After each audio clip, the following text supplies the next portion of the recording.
She accidentally sent me a text meant for her AP mocking my flaws. So I replied, noted, packed a bag, and disappeared. Now her AP has dumped her, and she's desperately texting me apologies. Hey viewers, before we move on to the video, please make sure to subscribe to the channel and hit the like button if you want to see more stories like this. Thanks. Hey Reddit, long-time lurker here, but I need to get this off my chest. Throw away for obvious reasons. I'm 34M, and this is about my ex, Sarah, 32F. We were together for 5 years, engaged for the last one. I thought we had something solid. I was the loyal type, always putting her first. But looking back, I see how one-sided it was. If you're into those revenge karma stories, buckle up. This one's got betrayal, quiet exits, and a satisfying twist. Let me set the scene. I work as a software engineer, decent job, steady pay, nothing flashy. Sarah's an aspiring entrepreneur. She started a small graphic design business a couple years ago. I supported her every step. When she wanted to quit her day job to go full-time, I picked up extra freelance gigs to cover our bills. I even moved us to a bigger apartment in the city so she could have a home office set up. Nights she'd be stressed. I'd cook dinner, rub her shoulders, listen to her vent about clients. I sacrificed a promotion opportunity at my company because it would have meant relocating, and she wasn't ready to uproot her business. We're a team, she'd say, and I believe it. But over the last year, things shifted. She'd stay out late for networking events, come home distant, always on her phone. I'd catch her smiling at texts, but if I asked, it'd be just work stuff. She started making little digs, comparing me to guys she met at these events. You're so reliable, Alex, but sometimes I wish you'd surprise me more. Or, Mark from that conference is so ambitious. He's launching his own agency. I brushed it off as her being stressed, tried harder to plan dates, but it felt like I was chasing her approval. Emotionally, she was pulling away, treating me like a safety net while she explored whatever excitement she craved. I didn't see it then, but I was her backup plan. Then, one Tuesday evening, I'm at home prepping dinner, our usual routine, when my phone buzzes. It's from Sarah. God, Alex is such a bore sometimes. Too predictable, always playing it safe. In bed, average at best. But you, Mark? You make me feel alive. Can't wait for tonight, winking face. My stomach dropped. It was clearly meant for someone else. Her affair partner, I guessed. The words hit like a gut punch. All those sacrifices, and this is how she saw me? Flawed, inadequate, a stepping stone. I stared at the screen for what felt like minutes, heart racing, but I didn't lash out. Instead, I typed back, noted, and hit send. That single word, noted, was my line in the sand. I didn't add emojis, no questions, no accusations. Just acknowledgement. I set the phone down and finished chopping vegetables, but my mind was reeling. How long had this been going on? The text wasn't just a slip, it was a window into her real thoughts. She'd been comparing me, manipulating the narrative in her head to justify whatever she was doing with this Mark guy. I thought about the times I'd caught her scrolling through social media, liking posts from some networking group. Mark was probably that ambitious co-worker she'd mentioned, her boss at a freelance collective or something. It all clicked. The late nights, the emotional distance, the subtle put-downs disguised as jokes. I didn't confront her right away. Instead, I let the silence sit. She must have realized her mistake because my phone lit up again almost immediately. OMG, Alex, that wasn't for you. Autocorrect or something. Ignore it. Then another. Babe, are you mad? It was a joke to my sister about a TV show. Come on. Lies on top of lies. I didn't respond. I turned off my phone and went for a walk around the block, the cool evening air helping me process. Why beg for explanations when the truth was right there? I'd given up so much. Friends I'd lost touch with because she wanted more us time. Family events I'd skipped to help with her deadlines. Flashback to last Christmas. I drove 3 hours in the snow to pick up supplies for her big client pitch while she rested. And for what? To be dismissed as predictable and average? The confusion hit hard that night. I lay in bed, our bed, staring at the ceiling, replaying every red flag. The times she'd cancel plans last minute, claiming exhaustion, but her Instagram stories showed her out with colleagues. The way she'd hype up these events, coming home buzzing about inspiring people like Mark, who apparently got her vision in ways I didn't. It was emotional betrayal layered on physical. I had no proof of sleeping together yet, but the text implied it. Can't wait for tonight. That stung. I felt like a fool, undeservedly cast aside. But anger? Not yet. More like a deep, unfair ache. Why me? I'd been committed, loyal to a fault. She was the one abandoning us, manipulating the dynamic to make me the villain in her story. The next day, I worked from home, but focused on logistics. I started looking at short-term rentals online. Nothing dramatic, just a quiet studio a few neighborhoods over. I transferred some money to my personal account. Nothing she'd notice right away since we kept finances semi-separate.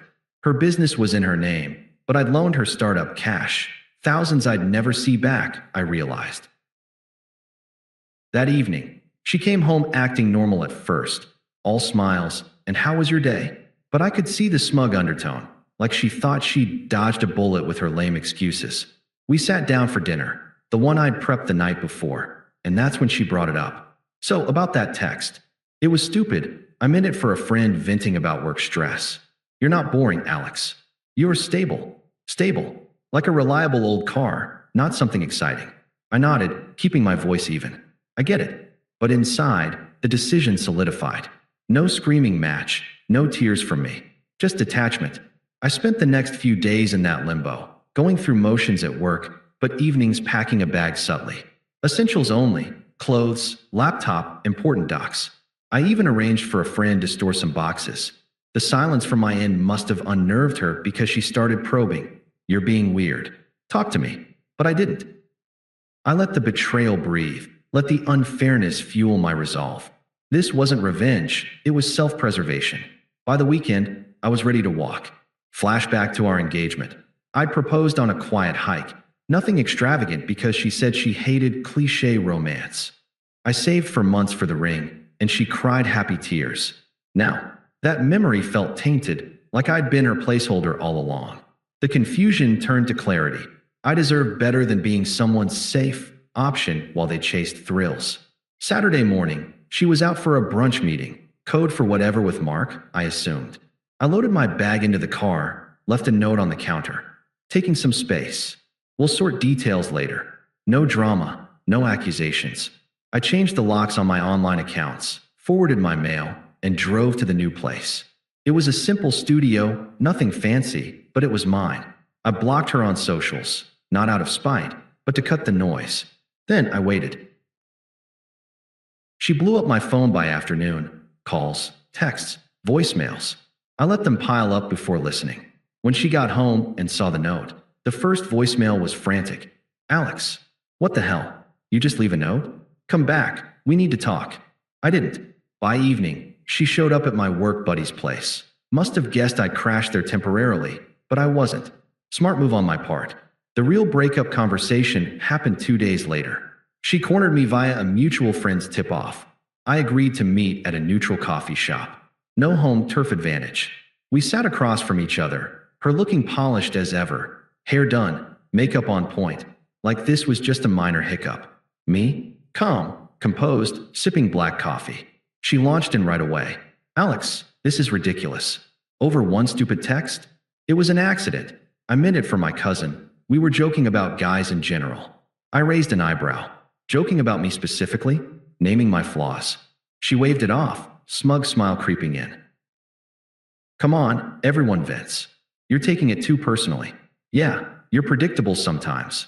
Always the same routines, same safe choices. Mark, he's just a friend who pushes me to think bigger. You know my business needs that energy. I deserve someone who excites me, not just provides stability. But that doesn't mean I don't love you. We can work through this. You're my rock. There it was, the twisted logic. Justifying her betrayal as my fault for being too safe. Comparing me outright to this guy, like I was the consolation prize. So, I'm the backup while you chase excitement? I asked evenly, no heat in my voice. She leaned forward, dismissive. Don't twist my words. Life's short, I need passion. You've been holding me back with your average job, average everything. Mark gets it. He's ambitious, makes things happen. In bed, too. Admit it, we've been in a rut. But hey, we can spice things up if you come home. The cruelty landed, but I didn't flinch. Her words were meant to hurt. to make me beg or fight. Instead, I nodded. Sounds like you've got it figured out. Good luck with that. Her eyes widened, the smugness faltering. Wait, that's it. You're not even going to argue? Fight for us. Why? You've made your choice clear. I'm not interested in being anyone's second best. I stood up, left cash for my coffee. We'll handle the lease and stuff through email. Take care. She grabbed my arm. Alex, you're being childish. You'll regret this. You'll never find someone like me. I'm the best thing that happened to you. I pulled away gently. Maybe, but I'm done. And I walked out, heart pounding but head high. No outburst, no tears, just dignity. That night, alone in the studio, I let the silence wash over me. The confusion lingered. Why discard someone loyal? But I started rebuilding. Hit the gym, reconnected with old friends, even applied for that promotion I'd passed on. It breathed. Days turned to weeks of quiet reflection, processing the unfairness without her shadow. I wasn't broken, I was free. Months passed like that, quiet, deliberate rebuilding. I got the promotion, which meant better hours and a salary bump. Started hiking again, something I'd given up for her team dynamic. Made new friends through a local coding meetup. Therapy helped too. Unpacked how I'd let myself become a doormat, always prioritizing her dreams over mine. The betrayal's sting faded, replaced by gratitude. If not for that text, I'd still be in that emotional limbo, feeling like a backup. Then, karma started rolling in. I didn't seek it out. Mutual friends filled me in, neutral updates over beers. Turns out Mark wasn't the ambitious dream guy she painted. He was her boss at that freelance collective. All right, but unstable as hell. From what I heard, their fling turned into a full affair quick. She moved some stuff to his place after I left, thinking it was her upgrade. But Mark had issues. Mood swings, jealousy, the works. He'd blow up over nothing, accuse her of talking to other guys. Friends said she showed up to events with excuses for bruises, clumsy accident, abusive, classic pattern. And financially, he drained her, convinced her to invest in his side venture, which was basically a scam. Her business tanked when clients bailed after hearing about the drama. Reputation matters in her field. By month 4, he dumped her. Ghosted, actually, changed locks, blocked her everywhere. Left her with nothing but debt from that investment. She tried crashing with friends, but word spread. Our mutual circle saw the screenshots I'd shared quietly, not for revenge, but when they asked why I vanished. The accidental text, her breakup justifications, it all painted her as the manipulator. People distanced themselves, no more invites to group hangs. She became isolated, posting vague cries for help on socials that got crickets. Broke, too, couldn't afford the apartment alone, so she sublet and moved back with her parents temporarily. Her family, always enabling, probably fed her that it'll blow over line. But reality hit. Jobless after Mark blackballed her in their network. Friends gone, reputation in shreds. It was outrageous how fast it unraveled, but plausible. Cheaters often pick partners as flawed as themselves. I didn't gloat, just noted it as cosmic balance. The unfairness I'd sat with, it felt resolved, like the universe correcting her dismissal of me. The outreach started subtle, about 6 months post-breakup. First, a text from an unknown number. Hers, probably a burner app. Alex, it's Sarah. Can we talk? I miss you. I didn't reply. Then emails to my work address. Must have dug it up. Hey, hope you're well. Things didn't work out with. Well, you know. I realize now what I had. Apologetic, but laced with manipulation, like testing waters. I archived them. It escalated when she involved others. Her sister, Jess, always toxic, the type to stir drama, called me at work. Alex, Sarah's a mess. You need to man up and hear her out. She's family, and you're being petty over one mistake. I said calmly, not interested, and hung up. Then her mom texted, young man, forgiveness is strength. Sarah's sorry, give her a chance. You're throwing away years for pride. Unpleasant guilt tripping, implying I was the villain. I blocked the numbers. By month 7, desperation ramped up. She showed up at my new office building. How she found it, I don't know. Maybe stalked LinkedIn. Security buzzed me. I went down to the lobby. She looked rough, hair messy, eyes red, not her usual polished self. Alex, please, let me explain. I crossed my arms, voice steady. No need. We're done. She stepped closer, voice cracking. Mark was awful. He used me, hit me once. I lost everything. Job, friends, the apartment. I see now you were the stable one, the good guy. I was stupid, chasing excitement. Remember our hikes? The engagement? We can rebuild. I'll change. Hypocrisy dripped, begging for the stability she'd mocked. I shook my head. That's your path now. Her tone shifted, pleading turning desperate. Come on, don't be cold. I need help. Maybe crash with you? Just temporarily. You're doing well. I saw your promotion post. Stalking my profiles? Creepy. No. She grabbed my sleeve. Alex, I love you. This is us. Don't throw it away. Friends had warned me she'd romanticized the past, ignoring her betrayals. I pulled away. Take care of yourself. And walked back inside. Weeks later, calls from her main number, voicemails piling. First, baby, answer. I'm sorry for everything. That text was dumb. You're not average. You're amazing. Then, escalating. Why ignore me? I poured my heart out. By the third, anger seeped in. Fine, be a jerk. But you'll regret this. I was the best you could have had. Mark was a mistake, but at least he fought for what he wanted. True colors showing, flipping to blame. I saved them, just in case, but didn't engage. Her family doubled down. Jess emailed, "You're heartless." Sarah's depressed, broke. If something happens to her, it's on you. Toxic as ever, no accountability for Sarah's actions. A mutual friend, now ex-friend to her, forwarded her rant in a group chat. Alex is spineless, won't even talk. He owes me closure. Power reversal clear. She was unraveling, lashing out as attempts failed. I stayed detached, focusing on my life. Dates with a new woman, Lisa, who appreciated my predictability as reliability. The emotional shift hit me, from confused hurt to indifferent strength. Her desperation? Background noise. Finally, she forced an in-person again, showing up at my studio with her mom in tow. Pounding on the door. Alex, open up. We need to talk. I cracked it, chain on. Sarah, please, I'm begging. Life's hell without you. Mark cheated, left me nothing. I realized your flaws weren't flaws, they were strengths. Come back. Her mom chimed in, unpleasant sneer. Listen to her, boy. Real men forgive. Sarah's eyes flashed anger when I didn't budge. What? You think you're better now? Enjoy your lonely life.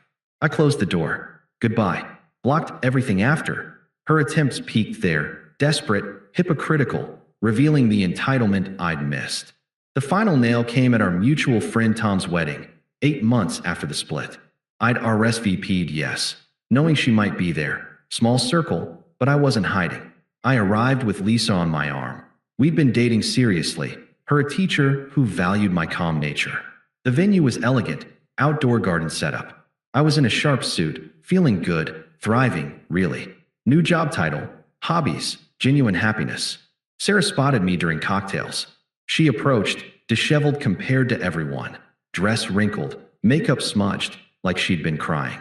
Alone, no date. Alex, wow, you look great. Can we talk? Privately. I nodded politely, stepping aside with Lisa nearby. No drama on my end. She launched in, voice shaky. Seeing you here, it hurts. I messed up so bad. Mark was abusive, a liar, dumped me when I needed him. I've lost everything because of my choices. But you? You were real. Please, give us another shot.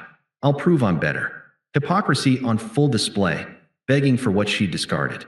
I met her eyes, calm and firm. Sarah, remember that text? Too predictable, average at best. You needed excitement, someone ambitious like Mark. Well, you got it. Her face paled. That was stupid. I didn't mean it. You're not average. You're stable, reliable. I see that now. Mirroring her words back felt right, exposing the flip. And as you said in the breakup, I was holding you back. So I stepped aside, built my own life, one where I'm not a backup. I gestured subtly to Lisa, who smiled supportively. This is her. We're happy. Tears welled. But us, the years, irrelevant now. I've moved on completely. You're part of the past, a lesson in self-worth. No sympathy, no sorry it didn't work out. Just facts, focused on my growth. The power flip was evident. Me thriving, her desperate in a public space where friends whispered, seeing the contrast. She whispered, "You'll regret this." But her voice cracked, powerless. I shrugged. Doubt it. Enjoy the wedding. And walked away, arm around Lisa. Later, Tom pulled me aside. Dude, she tried guilting me into inviting you both for closure. Glad you shut it down. That night, driving home, it felt complete, ironic justice. Her betrayal, once outrageous, now a faded scar. I was free, evolved, her irrelevance sealed. Thanks for watching. Make sure to subscribe to the channel and hit the like button. What do you think about this story? Share it in the comments.